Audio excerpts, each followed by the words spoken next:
Good things come to those who wait. Waiting efficiently is still important though.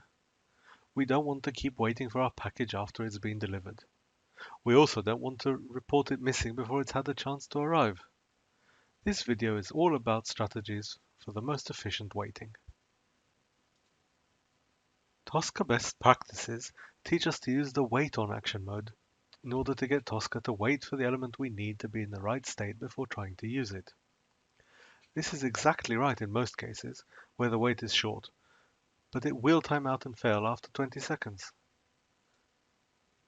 Most wait times will fall into a normal distribution around an average time. Even this distribution can have vast differences though. Consider these four graphs. The green graph is great for a wait on, the best practice approach. Almost 90% of the time, the element is ready in under 20 seconds.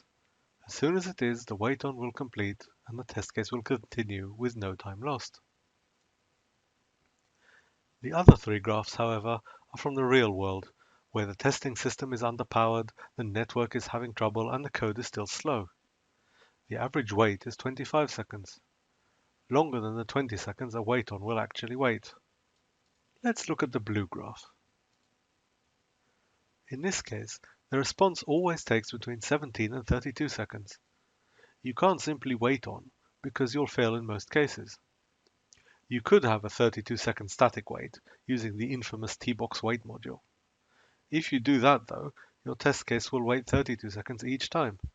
This means, on average, that it will be waiting 7 seconds longer than needed.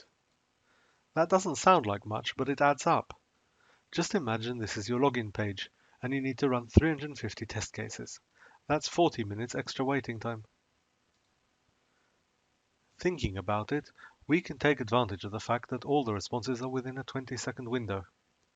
The best solution here would be to put in a 15-second static wait, because no responses come before that, followed by an ordinary wait on. In this way, we can eliminate any extra waiting completely.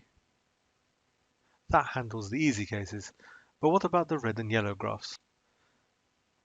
In cases where the response window is wider than 20 seconds, we can use a do or while loop. To build this loop, put a verify in the condition section and a small static wait in the loop section. Remember that the verification must be negative.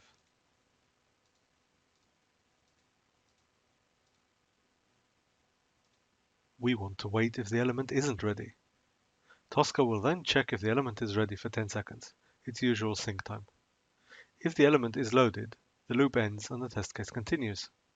If not, Tosca will wait as defined in the static wait and then loop back and try to verify again. How long should the static wait be? That's what makes the difference between the red and yellow graphs.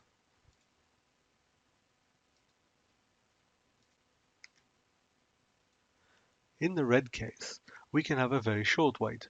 Even 100 milliseconds should be enough. The time for each iteration through the loop is the 10-second sync time, plus the static wait we define. So why should the yellow graph be different? Because the while loop will stop after 30 iterations.